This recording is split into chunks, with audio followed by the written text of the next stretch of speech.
Welcome to another episode of Dallas Social Toastmasters. I am your Zoom facilitator for tonight. If you have any questions, any issues, go ahead and shoot a chat to me in private. You can use WhatsApp if you'd like as well. Just try to get my attention there. If you can't get to me, my sidekick for Zoom facilitating is going to be Mr. Mark Schroeder. So reach out to him if for some reason I'm not paying attention. A couple of ground rules. If you're not speaking, then please go ahead and mute yourself. If you're speaking, obviously come off mute, go back on mute. For those of you who are going to be speaking during prepared speeches, during table topics or evaluations, please note that our timer this evening is Mr. Tom, and you want to make sure that you keep him on your screen, whether you have to pin him or not, for any of those times so that you can keep track of where you are and what you're saying. And another thing, everybody here knows, but this is applause. So let's see plenty of that tonight.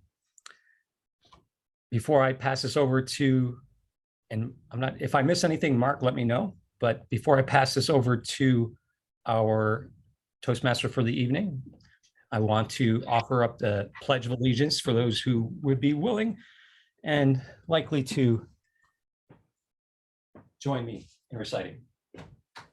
I pledge allegiance to the flag of the United States of America and to the republic for which it stands, one nation, under God, indivisible, with liberty and justice for all.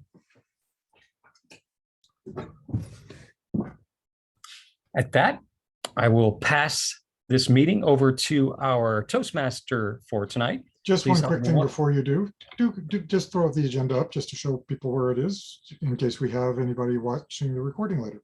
Okay, I don't have that up at the moment. Then pass it to me, I'll do it. Yeah, all right. Please help me welcome our Toastmaster, Mark Schroeder. Thank you all. And as he mentioned, this is our usual Thursday night meeting. I'm going to show you the agenda real quick by doing a quick share screen. And oh, that's interesting. When did it start doing that? Okay, there we go.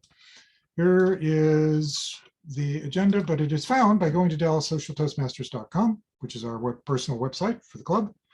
And in the member section, the third column, you'll find current agenda. And when you click on current agenda, it's going to bring up this agenda for this evening.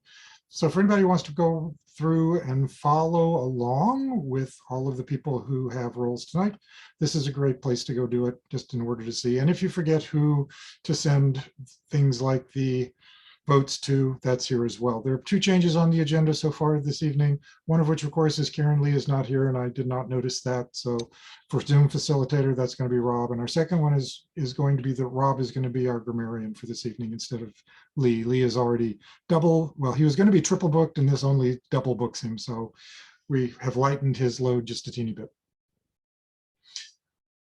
The theme for tonight, as you notice, is time travel at the holidays.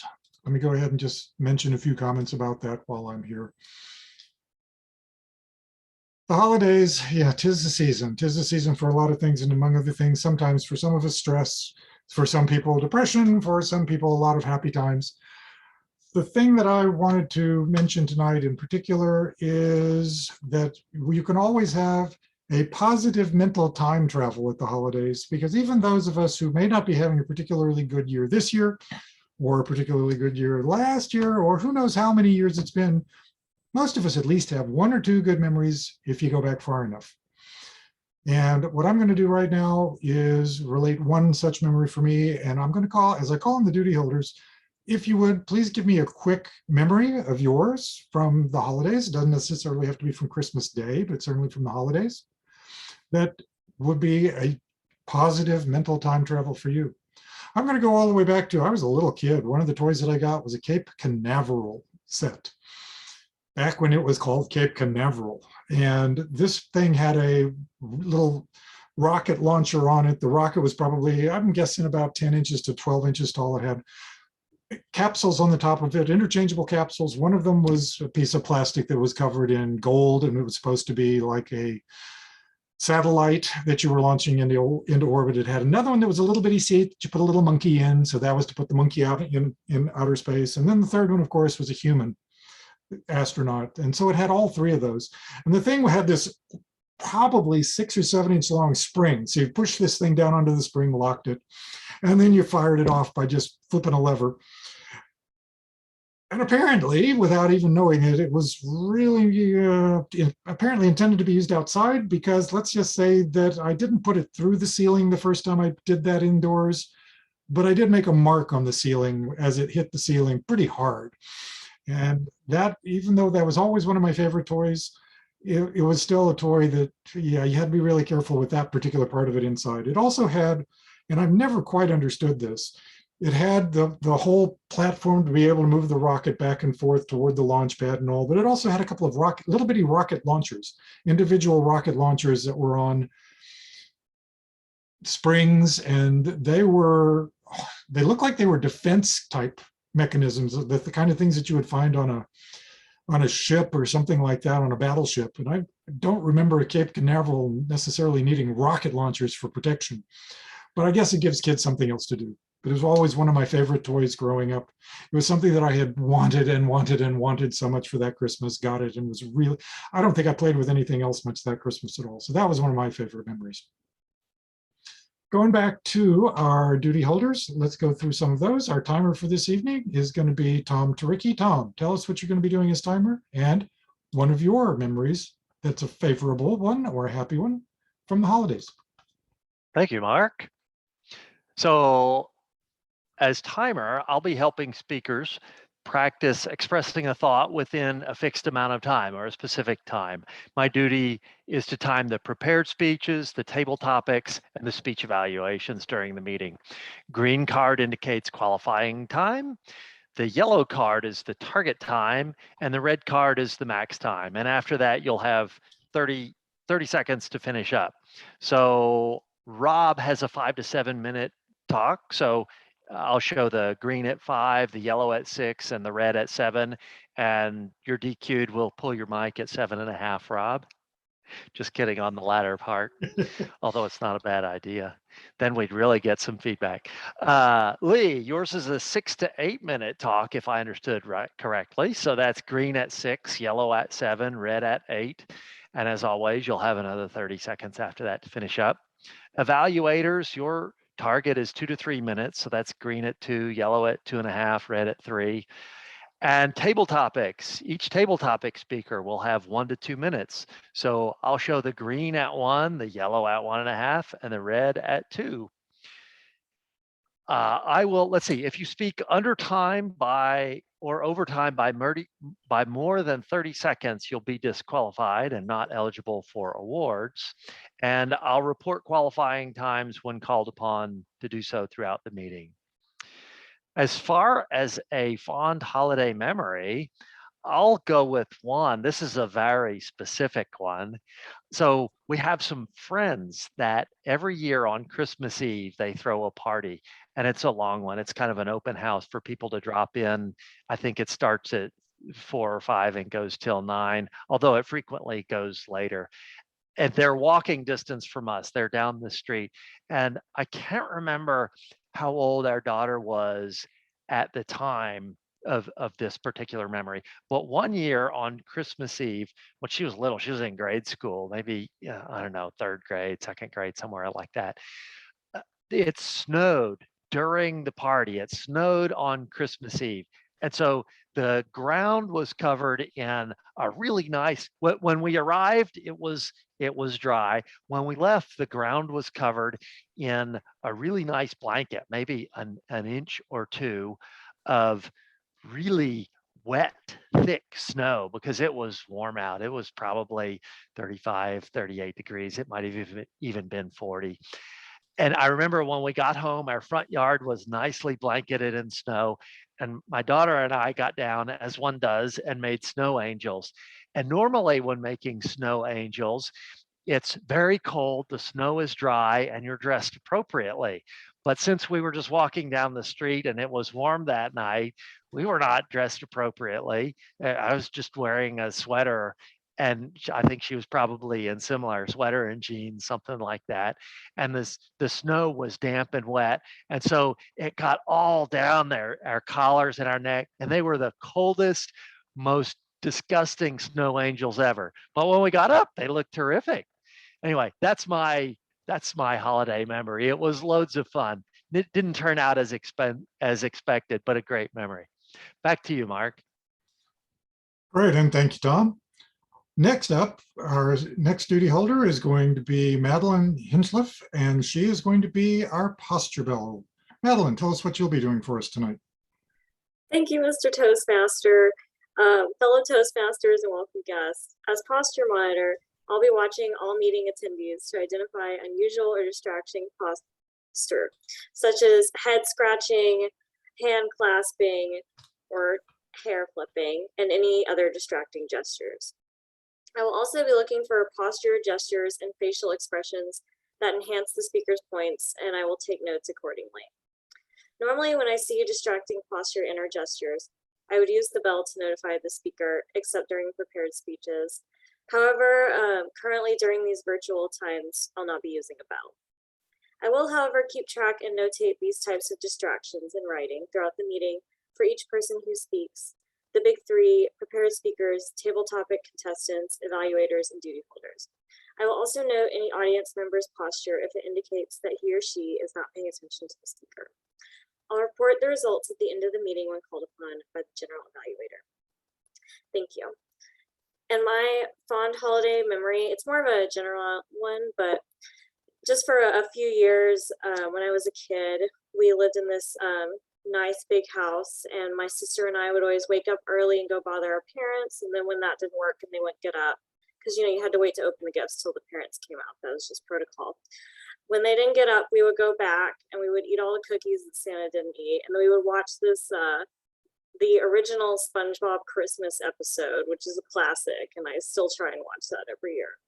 And then always open whatever gifts, Bratz dolls, Polly Pockets, all kinds of little adorable things. Open that and then play with them and then forget about them a few weeks later. So that's my memory. All right, thank you so much, Madeline. Next up is Lee King as our counter. Lee, tell us what you'll be doing as our counter this evening. This evening, I will be listening for any usage of filler words such as so, or any other repeating words. If it comes to tracking in your speech, I will give her at the end of the meeting. As far as holiday memories, I think the one that comes to my mind is when I was living out in Nevada. We went up to this old Western town full of souvenir shops called Virginia City. And one year we went up there. This was shortly after Thanksgiving. It was about 60 degrees and sunshine. We were there for a couple of hours, and the weather changed faster than it does here in Texas. And within 2 hours, Virginia City basically turned into a winter wonderland. There was snow all over the place, and getting down was not quite a lot of fun, especially since there were no chains in the car at the time, which after that, there were always chains in the car, even in July. Back to you, Mr. Toastmaster. Thank you so much, Lee. Our penultimate duty holder is going to be John Vessels. John, your vote counter. Tell us what you'll be doing as vote counter.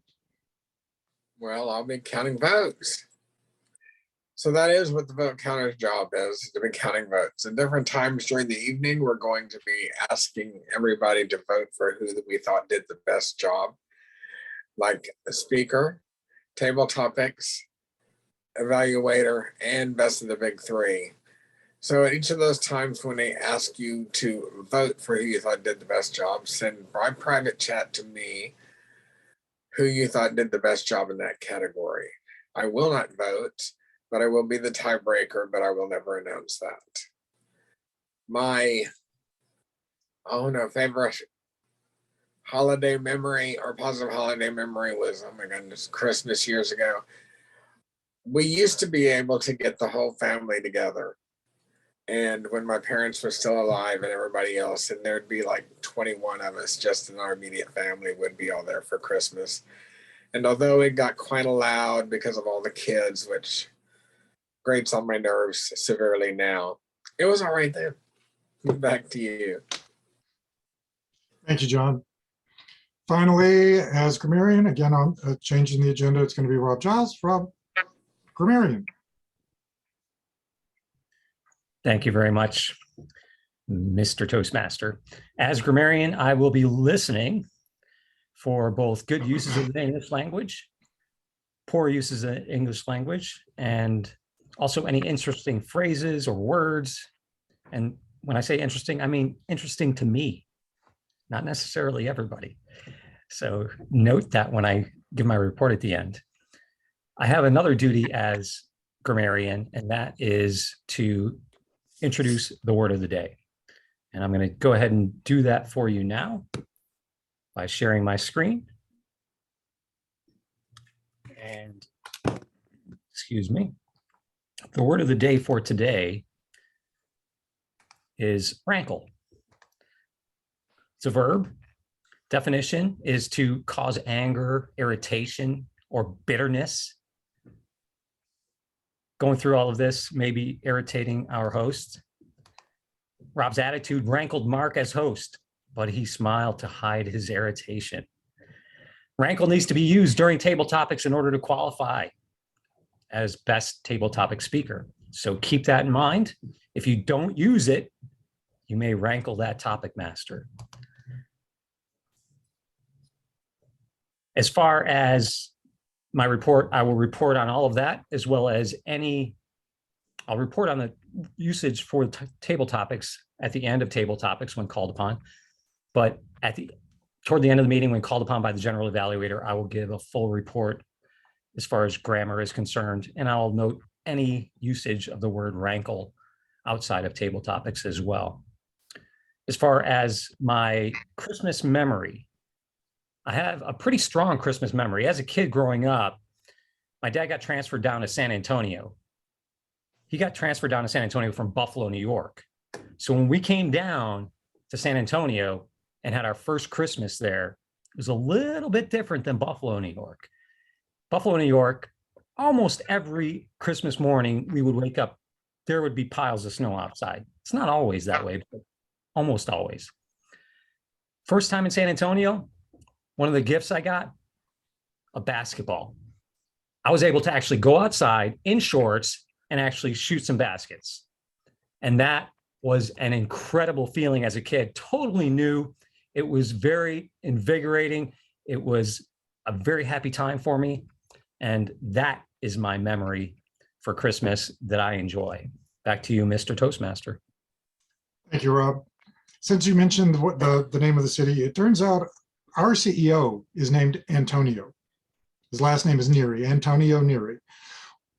At our recent meeting, they made him wear a Santa hat, and they had changed it to Santonio, which is cute, except all of the people from Texas kept referring to him as San Antonio instead of Santonio. Caught him doing that several times, so that was pretty funny. Anyway, thank you all for your memories. I hope all of you do have some good memories from some of the holidays. At those times when, maybe you're in a parking lot and everybody's honking, or you're not able to find the gift that you're wanting for the most perfect gift for your favorite friend, or maybe you've ordered something online that was in stock and you find out that it is now due in March. And no, I'm not kidding. I have one in that category. Try to sit back, be calm, and maybe remember a more pleasant memory of when things worked out for you instead of when things did not. At this point, we're going to go ahead and start some of our prepared speeches. We have two prepared speakers tonight. We have both Rob and Lee in that order. And of course, two evaluators, one for each of them. The first speech is going to be given by Rob Giles, and his evaluator is Dagan Newland. Dagan, please tell us what Rob's goals are for his speech tonight. All right, first, the title of the speech is Three French Hens. And the purpose of the project is for the member to practice writing and developing a speech that inspires others. So basically, we're looking for a speech that's going to inspire the audience, and the content should be engaging, the speaker entertaining or moving. So that's what I'll be looking out for. All right, great. Thank you so much. without further ado, please welcome, a quick one for the timer. It's going to be 5 to 7 minutes. Just make note of that as normal. Please welcome Rob Giles for his speech, Three French Hens, Rob Giles. Thank you very much, Mr. Toastmaster. How many of you have ever struggled with buying gifts at the holidays? For whatever reason, there's a good portion of us that do. I've had it throughout my life where there were times where I don't know what to get for somebody. And then there's other reasons that might factor in. I want to introduce a set of 3 that might help you or might help somebody that you know to get through the holidays and purchase gifts, maybe in a little easier way, or perhaps a new way. And so I'd like to introduce a couple of my friends, the 3 French hens. And there you can see them. These French hens are named Faith, Hope, and Charity. And they're going to help me to help you maybe think of a few different ways that you can think about purchasing gifts, especially if you struggle at it for whatever reason. The first thing that I want to talk about is if you struggle because of monetary reasons. Perhaps you just don't have the money that you want. It's not right there readily available. Perhaps you're just down on your luck. COVID has done that for a lot of people, some people without jobs. One of the things that I learned when I was young, because I had no money one year, was that I had to come up with a gift for people and I didn't know how or what to do. But some of the best gifts can be given from the heart if they're given from something that you actually own. So you give up something that you own to somebody that you love, and maybe even something that has a connection to that person. That can help to give somebody a gift from you that is more from your heart. And what it does is it can provide you with a little bit of faith that other people are going to be accepting of pretty much anything you can offer them. That's one thing. The second thing that I want to talk about is when we go to purchase gifts, if we don't have a lot of money, we may find some sort of hope at places that we might not have thought of before or may not frequent very often. And that's perhaps a dollar store. You can find some amazing, very low and very small expense items at a dollar store.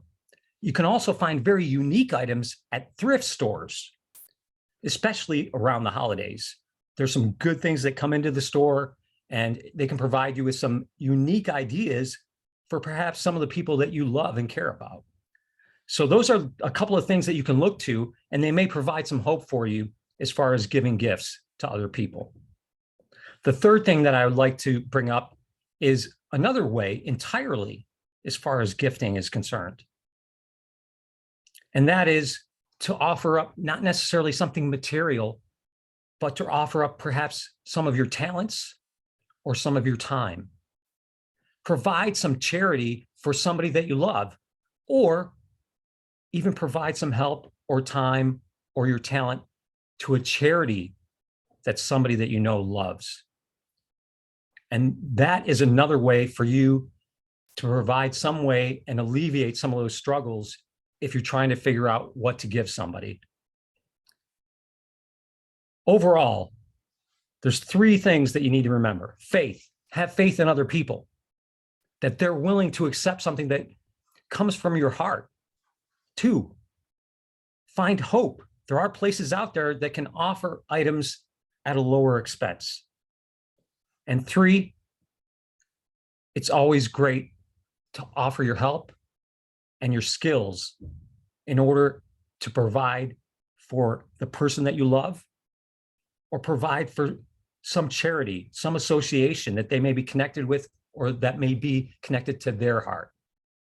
Remember those 3 things, the 3 French hens: faith, hope, and charity.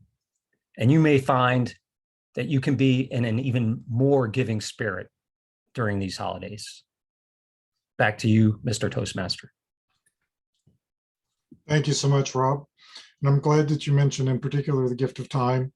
That was one of the things as I was preparing for tonight that I came across that I thought was particularly interesting, because it allows you to give gifts without being out a lot yourself from a monetary standpoint. It can be as simple as walking somebody's dog for a few hours, or washing their windows, or vacuuming a car, something like that. It's not necessarily the right time of year for it, but mowing a lawn, or probably in this time period, maybe taking care of some of their leaves, something like that. Gift of time can still be a very valuable gift to people. Our second speaker tonight is going to be Lee King. Lee's evaluator tonight is Justin Faust. Justin, tell us what Lee's goals are for tonight. Yes, the purpose of this speech is, the purpose of this project is for the member to practice selecting using variety of visual aids during the speech. Lee King's name of his speech is Texas Horned Lizard. All right. A quick reminder to our timer that Lee's time is 6 to 8 rather than the normal 5 to 7. Please welcome Lee King doing his speech, Texas Horned Lizards. Texas Horned Lizards, Lee King.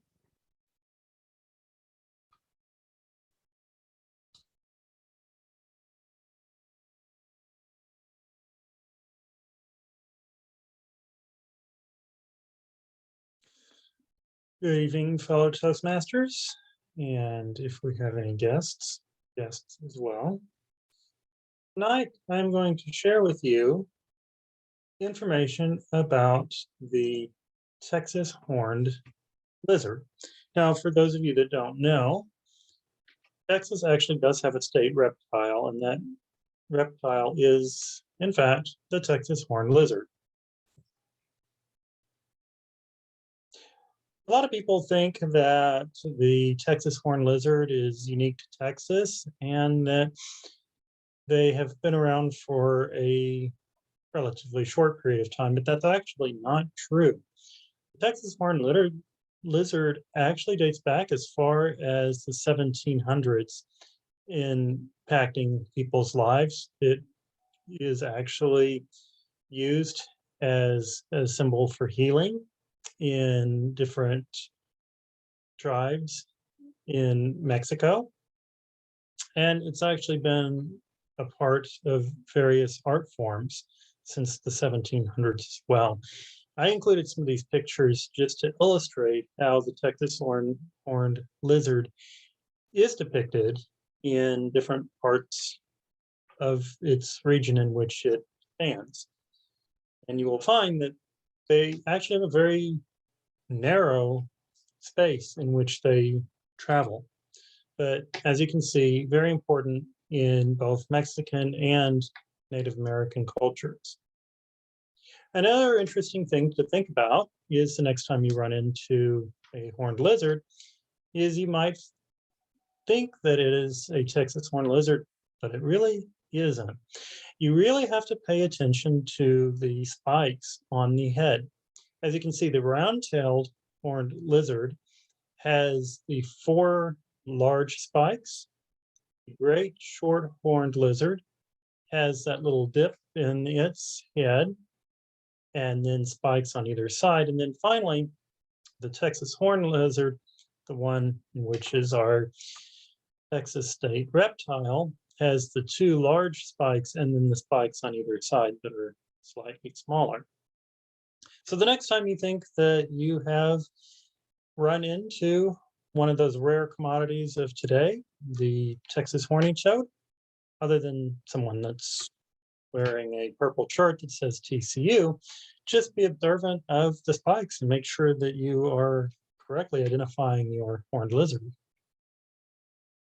Now, as I mentioned previously, the Texas horned lizard actually has a very small span in which it travels compared to a lot of other animals. But you'll notice that really they only go as far north as Kansas and into Mexico, barely touching Arizona. There are a few pockets here and there in Colorado and New Mexico. Mostly it covers Texas and Oklahoma, however. And for that reason, the Texas horned lizard is known as that. Although the other horned lizards also travel in this range, but it's very rare. You will not find these lizards anywhere else in the country. It's a very small region. I think that's pretty fascinating, especially when you consider the whole world. It's just a little pin on the map. Here are a few features of the Texas horned lizard. Very small. They're between 5.2 inches and 7.2 inches. That's their full growth. They weigh less than an ounce to maybe a little over 3 ounces. Their lifespan is 5 to 7 years, typically. A little bit shorter if they're left in the wild, a little bit longer if in captivity, if they're well maintained in captivity, but that's hard to do. We'll talk about that in a little bit. And then finally, they mostly only eat the red carpenter ants, which creates another problem and is, for like of sake of argument, one of the reasons for their demise. So here are just some images below of the Texas horned lizard. And you'll see there on the far right, I like this picture because it really does illustrate how small this lizard really is when you compare it to the size of a penny. Now, the unique thing about horned lizards is their defenses. They have some very unique defenses that's unlike a lot of other animals and certainly that of reptiles as well. Although you'll notice that they do camouflage themselves quite well, which is common among just about any animal. But they also can change size, which is rare in some cases, especially within lizards, but you will see this in frogs as well. What you'll notice though is they can make themselves look really big. They will swallow air and they can retain air to make themselves look larger than they are to scare their prey. The other option that they have is to deflate themselves and look like a pancake, nice and flat. And when they do that, they can actually also let off an odor that makes their predator believe that they are deceased. And then finally, they can squirt blood out of their eyes up to 5 feet. Also, they can use their horns as weapons, and they have actually killed some of their predators with their horns. They have a fairly short reproductive time frame, just from April to June, and they will bob their head in certain ways to indicate that they are available and they are compatible. And generally speaking, the male is smaller than the female. The male goes on top and the female goes on bottom, and that's fairly common among other amphibians and reptiles. So it's not uncommon for, unlike mammals, where men are larger than women, it's vice versa. However, their population is in decline, and there are several reasons for this. First, they've lost their habitat from increasing city size, increased use of pesticides, which has reduced their prey, the ants, and that's pretty much all they eat. So that means that they've got a dwindling food supply. The introduction to fire ants will destroy their nesting grounds as well as eat the carpenter ants. There was a time in which people actually liked to collect the horned lizards and keep them as pets. So poaching has been a problem, although now that is illegal. And then they are unique in that they don't respond well to changing in environment, even if it's a small amount. Sometimes scientists have tried to relocate them even within a similar desert area to try to keep them alive, and they don't respond, they still pass away. So as you can see, the Texas horned lizard is a very delicate but unique reptile to study. Back to you, Mr. Toastmaster. Thank you, Lee. Very interesting and informative. A lot of information that I didn't know about. And one slide that as I put it up on YouTube, I will probably have to censor to keep us from getting our account bounced, but that's a whole nother story. All right, that concludes our speakers for tonight. We've had two speakers, Rob and Lee. I'm going to ask first for how did our speakers do on time? Our timer, of course, being Tom. How did both of our speakers do? Rob's time for his 5 to 7 minute speech was 5 minutes, 18 seconds. And Lee's time for his 6 to 8 minute speech was 8 minutes, 10 seconds, but still within the 30-second grace period. So both of our speakers qualified. Great. Both of our speakers qualified tonight. That means both of our speakers are eligible to vote for a ribbon. If you would, a couple of things. First of all, if you have any comments for our speakers, please send those either directly to the speaker or if you prefer to our vote counter to pass them on. Our vote counter tonight, of course, is John Vessels, and everyone should cast a vote for our best speaker tonight, sending it in private chat to John Vessels. Give everyone just a moment to do that.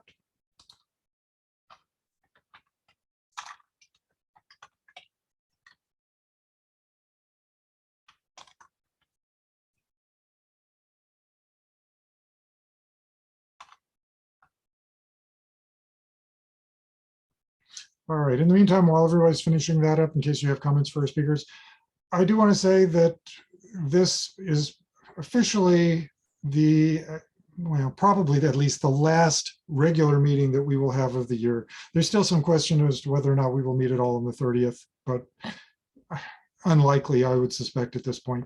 So this is the last regular meeting and the penultimate of all of our scheduled meetings, because we have one more scheduled meeting, which is not a regular meeting. It's going to be a social happy hour next week.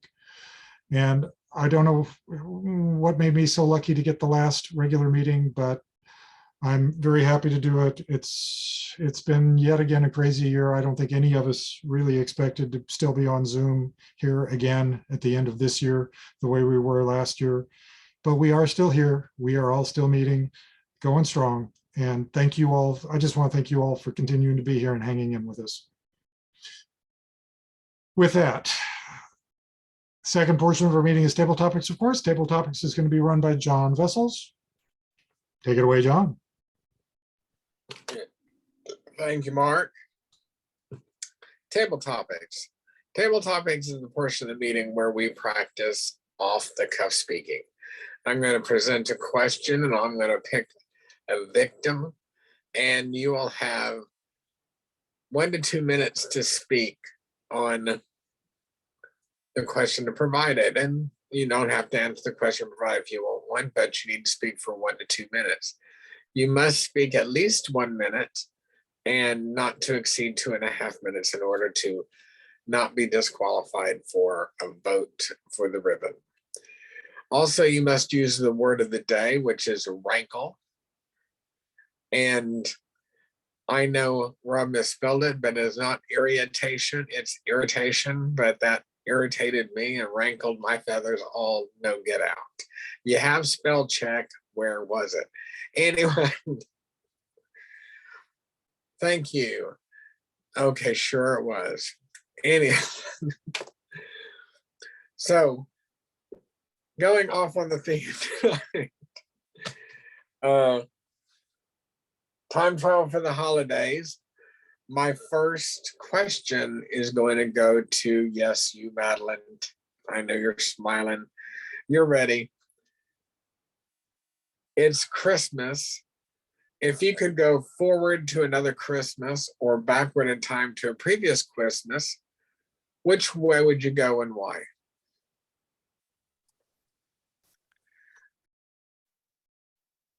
If I could go either forward or backward in time for Christmas, either way is good.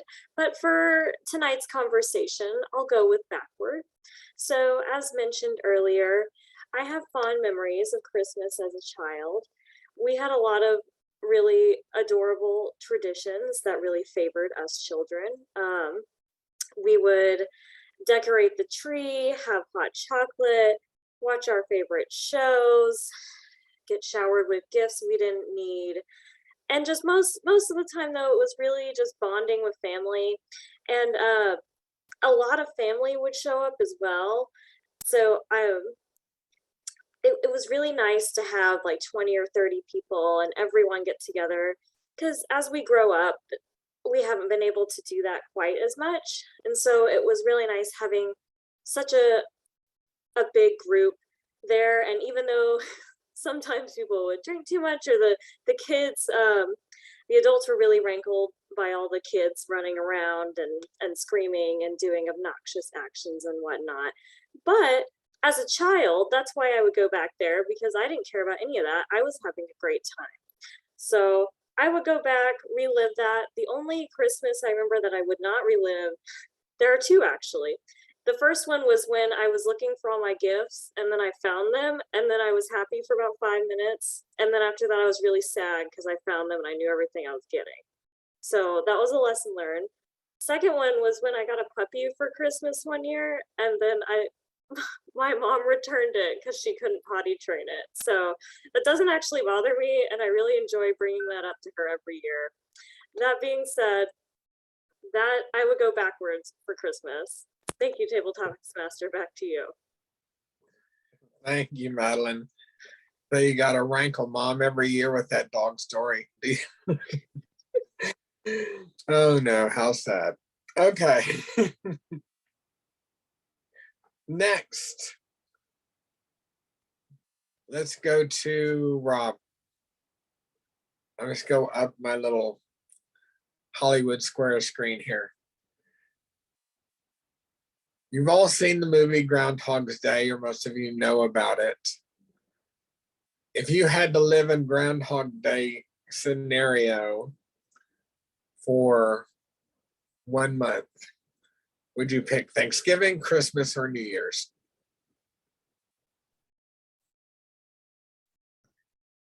Mr. Topic Master, if I had to have one and have to have it happen day after day after day for one entire month, that would really rankle me. It definitely would.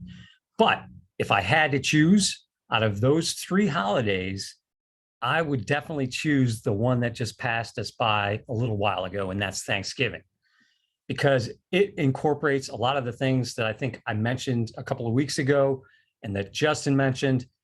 It incorporates food, it incorporates fun, it incorporates family, and it incorporates football. All of those things on one day. Now, granted, after 30 days, again, probably a little frustrated, a little irritated, but if I had to choose, it would have to be those memories from that time that I could relive over and over again for at least a month. And I would love it because I love football. I love being with my family. They're great people. I love having fun playing games. And of course, Thanksgiving dinner is probably one of my favorite dinners throughout the entire year. If I had to pick a dinner in the middle of the year, I would probably use that. And that would be the holiday that I would pick if I had to live one for an entire month. Back to you, Mr. Topic Master. Thank you, Rob. Oh, no, I'm probably still go to Christmas. But I don't know, I'd hate for the presents not to change and keep opening the same presents every day. That'd probably get old. It's like, oh, look, I got that t-shirt again. Justin, how are you tonight? Good. Good. My question to you and Mark kind of brought this up earlier and made me create this question. What was your favorite gift as a child that you still have or wish you still had? Hmm. Hmm. That is a great question, John, Topic Master. Growing up, I never really got many gifts that I can really remember getting, but there is one gift that didn't wrinkle me. It was a fantastic gift. It was a Super Nintendo. I think we were around 5 or 6, and we got Donkey Kong Country. And me and my brother, you know, we were bad kids. We went to the Super Nintendo and opened it up the night before Christmas, Christmas Eve, and opened up Donkey Kong Country. And we had basements growing up. We went down to the basement and played all night. I think we played until 4 a.m. in the morning, being like 5 or 6. So we definitely had a fun Christmas that day. And I think our mom and dad were not very happy with us opening the gift early, but we didn't really care. We had a blast. We had a fun time. I think we got a few more games also. I think Donkey Kong Country. I think we had Mega Man and Sonic as well. The Super Nintendo, I think Mario as well. So video games all the way, John. Thank you. Thank you, Justin. And now let's not, at least not last, never mind, forget that. You're not the least, Tom. Tom, I know you have kids, but I don't know how big they are. When did you stop playing, putting out cookies and milk and doing things like that to have your kids think that Santa's been there?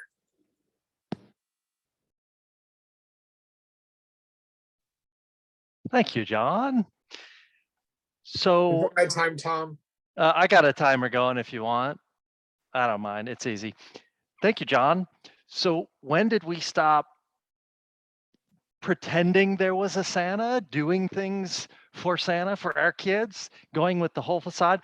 So our kids are 3.5 years apart. So our son is now 22. Our daughter is now a sophomore in college. And our son was always freakishly precocious on 2 dimensions, to the point sometimes it rankled us, but very rarely. One is from a very, very early age, he was very, very verbal. I remember, like, at his first birthday, one of the milestones, the pediatrician wants to know what's their vocabulary. And I think the median is like 20-word vocabulary at their first birthday. He could carry on an entire conversation. He could answer the doctor's questions at his first birthday.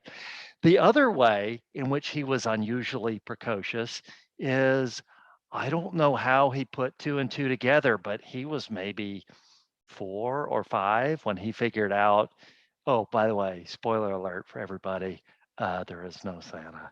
Sorry. Anyway, he was about 4 or 5 when he figured the whole Santa gig up. And so we had to immediately tell him, okay, you're not allowed to tell your friends. You're not allowed to tell your sister. But anyway, I'm sure he leaked it. So by the time he was probably 6 or 7, we stopped with the whole Santa charade entirely. And they knew the gig was up and it was us. Back to you, John. Thank you, Tom. And Santa is real. I sat on his lap the other day at Highland Park Mall. Anyway. You pervert. All right, cool. So that's it for table topics tonight. So I'd like to call for a timers report. Did all our speakers qualify on time?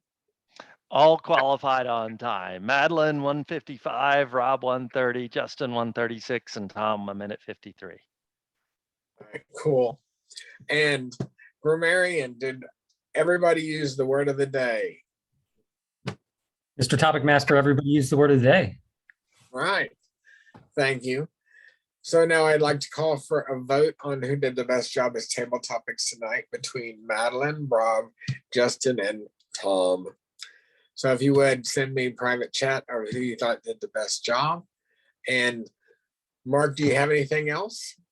Schroeder? I think the only thing that I would like to do is I'd like everybody to get there and show me your foot, because I want to see your rankle. And I had to get that in there. It's the only way I could think of getting it in there tonight, but there it is. It's done. Going out of the year the same way I came in. What can I tell you? That's it, John. What, breached? Now, all right, so now we're going to go ahead and move on to the GE portion of the meeting, which is going to be Rob. Who's GE? I'm sorry. I am, John. Mr. Sims. Mr. Sims is our GE tonight. Sorry about that. I was just about trying to look it up. It's like, oh, I forgot. So, Mr. Sims, will you take it away? Yes, thank you, John. This is the general evaluation portion of the meeting where we get to hear speech evaluations and duty holder reports, and then I'll have a few comments and we'll have a couple of votes. First of all, I want to start with our speech evaluators. Dagan Newland is going to be the evaluator for Rob's speech. So Dagan, please give your evaluation. All right. Thank you, Mark. So first I want to say thank you for the speech, Rob. It's definitely fitting for this time. So I actually really did enjoy it. So I'm going to evaluate you using the 3-2-1 method, 3 things I liked, a couple of things I thought you may improve on, and one thing I really enjoyed about it. So let's go ahead and get right into this. So first of all, I just want to say it had a great opening. You come out with a question and got the audience involved. So that's always a great thing to see. I really enjoy that. Definitely gets the audience going, gets them involved. And the second thing is, you had three good points. You had the faith, hope, charity. Now, 3 to 4 points in the speech is definitely a good thing. That won't make it too long. If you have like 1 or 2 points, maybe too short. So 3 or 4 is just the right amount of points to have for a speech. And third thing is your speech had definitely had a great opening, a body and conclusion, and it definitely flowed very well. You had good presence on the screen, so just everything in general just flowed very well and just went without a hitch, so to speak. Now, a couple of things I thought you might need to improve on is that you got close to the end of your speech and I see the green coming on. I was like, this ain't like Rob. So I was like thinking, wait a minute, is Rob actually going? Is Rob going to make time? But anyway, so I thought maybe you could, within your 3 different points, maybe you could talk about a few more things within those points. So to extend the speech a little bit, that way you wouldn't have to maybe worry about time. But I also kind of felt that maybe you're trying to stretch the conclusion a little bit, just to try to make time. I mean, it was a good conclusion, but I thought you maybe was trying to stretch it just a little bit. And the second thing I maybe improve on is that I like that they use that PowerPoint in the beginning, shows those 3 hens, but I think overall it's really kind of underutilized.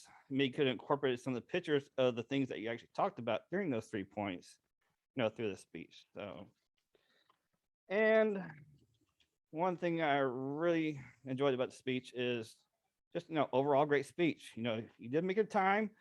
Had 3 great points with great information within those points, and definitely a great recap. And I was definitely inspired by it. And you mentioned things that I may not have thought about, so I think that's really good. Inspired me. So great overall, great speech, Rob. And looking for the next one. Back to you, Johnny Evaluator. Thank you, Dagan. Our second speaker was Lee King. Lee is going to be evaluated by Justin Faust. Justin, please give your eval. Yes, thank you, Mark Sims. So Lee King's, the purpose of his speech was to use the visuals. He did a really good job. The PowerPoint was pretty impressive. I like the sculptures, the vases he showed from Mexico and from Texas, from the Native Americans. That was pretty impressive. The visuals were pretty good. Then secondly, I liked how you showed the difference between the Texas horned lizard, the round-tailed horned lizard, and the greater short horned lizard. I didn't know the difference, so that was pretty interesting as well. The map, showing the map of where the lizard actually lives. I think you showed the map, they live in Kansas, Oklahoma, Texas, Arizona, Colorado, and Mexico. Also very informative as well. Good use of visualizing so we can actually see where they actually live at, showing the actual map. The pictures of the lizard were pretty colorful. They're pretty colorful, pretty unique. You showed the different sizes of them. I really enjoyed the picture of where you showed the lizard was only the size of a penny. That was pretty informative. Actually visualize the actual size. That was pretty good. Now let's move into what you need to work on. Pretty much just two things for me. It was pretty good. The speech was pretty good. The one thing you kept bringing up is they're eating red carpenter ants. I would like if you showed the ants, or maybe showed the lizard eating an ant. Also, you really mix. For me, that would have been a great picture of you showing. You said that they squirted blood from their eyes. That would have been a crazy picture. I would have loved that. So one thing I'd like to challenge you on, the last slide didn't have any pictures on it. I would like if you to go out with the big bang, showing like a really crazy or like a really big picture. That's pretty much it to challenge you on, but it was a good use of PowerPoint, great visuals. I really enjoyed the map, the different lizards, the sculptures, the vases, and very informative speech. Great job, Lee.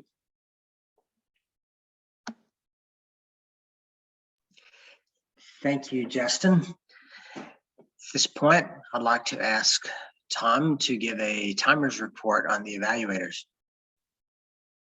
I think they conspired. Dagan was 2 minutes, 30 seconds. Justin was 2 minutes and 32 seconds. How about that? Okay, that is pretty good. Thank you for that report.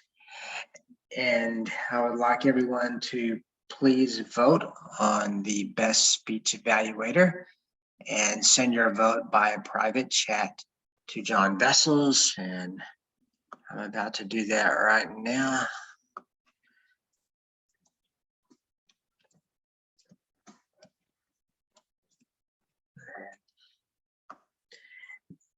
At this point, we want to hear from our duty holders.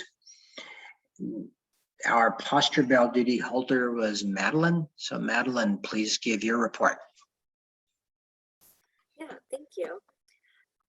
First up is Rob, did a great job. So you were talking about something that was interesting to you and you went like this.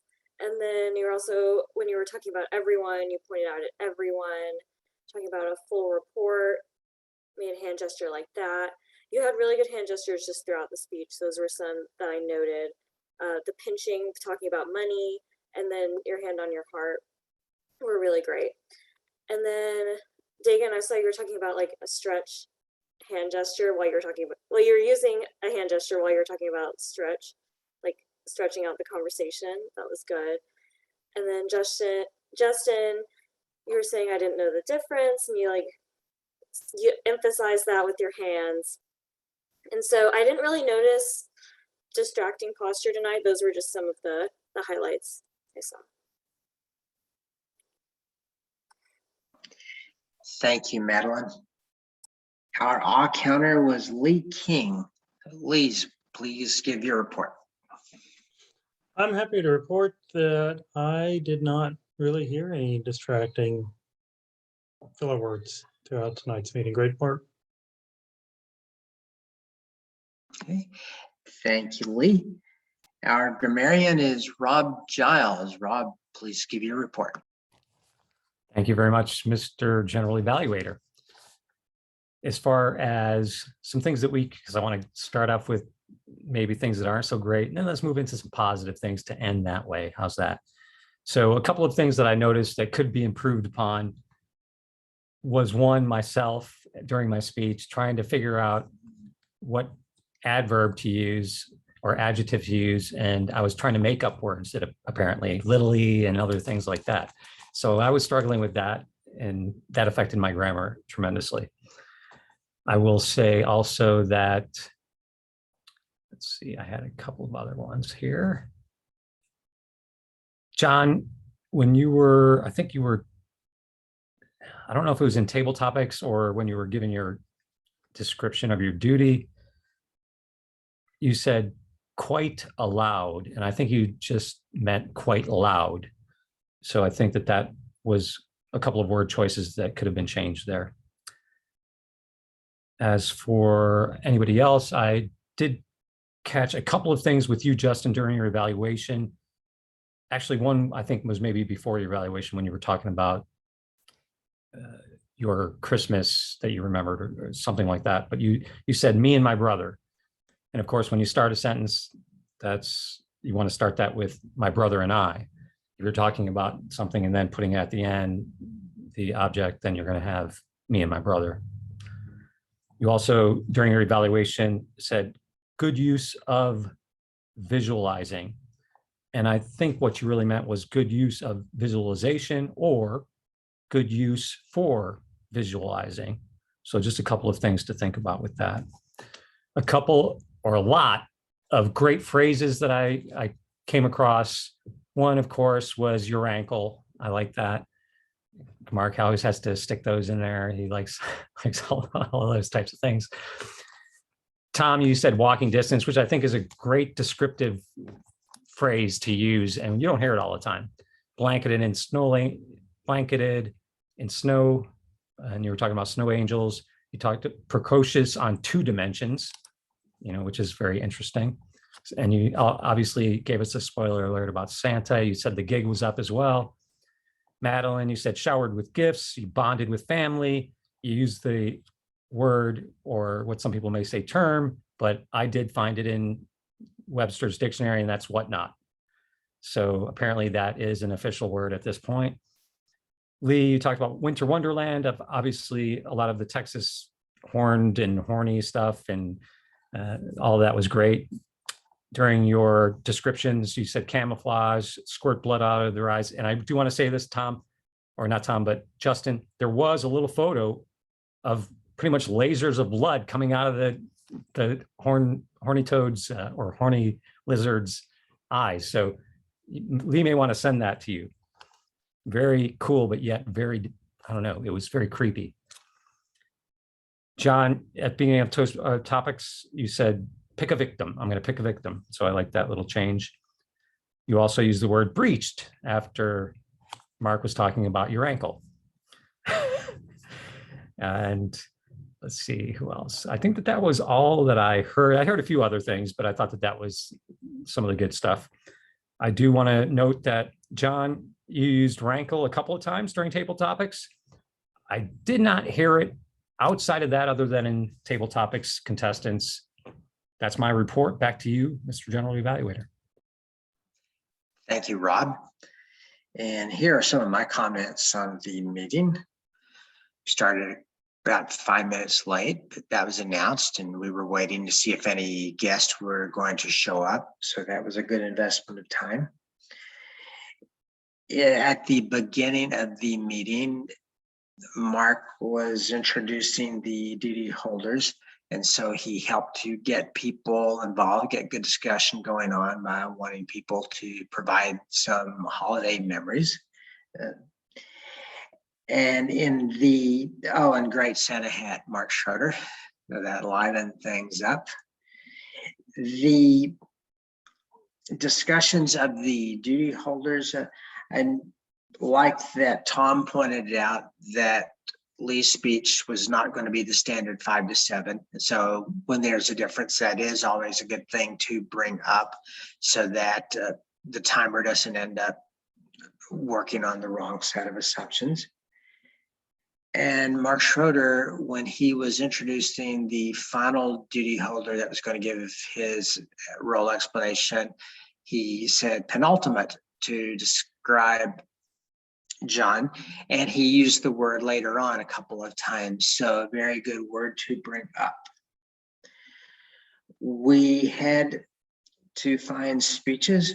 Rob's speech, I liked it was a good uplifting speech, talking about things such as your gifts, the quality of the gift is not contingent on how much you spend on it.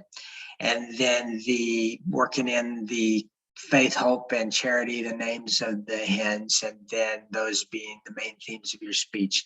That was very smooth. So I think that was a very good job. Now on Lee's speech, that was a really, really nice PowerPoint, especially good detail on the horns. And I totally agree with Justin, the depiction of the little baby lizard on the penny. Now, Lee, there's one scientific fact you got dead wrong, buddy. I'm going to have to call you out on it. And what it is since you talked about the reproduction and the numbers of the lizards declining, has nothing to do with their diet. But instead of trying to invite a mate by head nodding, what they actually started doing was using the kind of lines that people would use in bars, like, hey, what's a nice girl like you doing in a place like this? Or, hey, baby, what's your sign? And those were so terrible that the numbers are greatly diminishing. So I hate to embarrass you like that, but you know, the truth needs to be brought out. But that was an excellent speech. On the table topics, again, it was the table topics theme or questions were consistent with the theme and brought up lots of good memories. One thing that was kind of interesting is that John kind of gave all the responders a couple of extra seconds, because by calling out their names and then providing the question, it gave them a heads up they were going to be selected. An alternate approach would be to keep us all in suspense, skip the question, and then pick the victim. Now, Tom reminded me of a boyhood story when he talked about his very young son noting there was no Santa Claus. The best explanation of that ever comes from my boyhood friend, David Waddle. He's actually passed on now, but he said that he figured out at one time, he was way older than 4 years old, that there ain't no way that some dude's going to be able to get to every house during the Christmas night. And that's the most concise explanation of the fallacy of Santa that I've ever heard. On the evaluations, I think, Dagan, both evaluations were very thorough. And just, and Rob's already pointed out very correctly, yes, that in Lee's speech, a pretty gross picture of the blood spurting, a good picture, but gross picture of the blood coming out of the eye. And I'd heard that. I wasn't for sure that was truth, but Lee proved that it was. And on the duty holder reports, I think Madeline brought out some good points. She noted one thing that I noted, that Rob made very good gestures, and for example, this to describe money. And so she pointed out several good examples. And Rob's discussion of his role, his results, was very thorough. So very good participation from everyone, 2 good speeches. And I think we all enjoyed it. And at this time, we want to vote on the best of the big 3. You can either vote for our Toastmaster, Mark Schroeder, our Table Topics Master, John Vessels, or our General Evaluator, me, Mark Sims. So please make your selection and send it by a private chat to John Vessels. And at this moment, I'll turn it over to our club president, Lee King. Good evening, fellow Toastmasters. Just a couple of very brief things to cover for this evening. First, wanted to just remind everybody that this will be the last official Toastmasters meeting for the year. We will meet next week. It'll be our holiday social. Just an opportunity to hop on Zoom and talk and record jokes, whatever. If anybody has any games or anything, feel free to let me know or let the officers know. We can perhaps try some Zoom type games. I actually had one in mind that I Oh, you can do? pass on to you. Okay, great. Yeah, we can talk about that then. You can't Other do than that in I'm public. sorry? Mark, you can't do that in public. Cameras off. Also want to remind everybody that the first officers training, Toastmasters Leadership Institute, is via Zoom this Saturday morning. So please go to the district website, look that up. There are other opportunities in both January and February. There's only one that will be face-to-face in our area, and that looks like that's going to be on January the 8th. And then the rest look like they will be on Zoom. The one on Saturday will be on Zoom. Finally, I just wanted to let everybody know that officers will meet that week between Thanksgiving and Christmas. I'm sorry, between Christmas and New Year. And I will go ahead and invite anybody to that meeting, and we will discuss returning back to Ozona. I will probably have that earlier. Plan on that being on a Monday or a Tuesday so that we can correspond with Ozona accordingly. The goal is to get back in person as quickly as possible. I think one of the issues is, and some of this is going to be based on the variant, our newest variant, obviously. But if we're going to do hybrid, and if we're going to do hybrid for how long, some of that we'll just kind of do some polling and discussing. And if it comes down to pretty much everybody plans on returning, then there'd be no reason to continue with hybrid. That said, we also don't want to continue hybrid indefinitely. So there will be some time that at some point that will be going away, hopefully, unless COVID comes back. Other than that, I hope everybody has a happy holiday. And John, I guess we're ready to hear who won. All right, thank you, Lee. So tonight, awards go to the best speaker this evening is Lee King. Best table topics goes to Tom. Our best evaluator goes to Dagan. And best of the big three to myself. And I didn't even vote. And And if thank you did everybody. vote, you wouldn't tell us. If you I know, voted. I couldn't.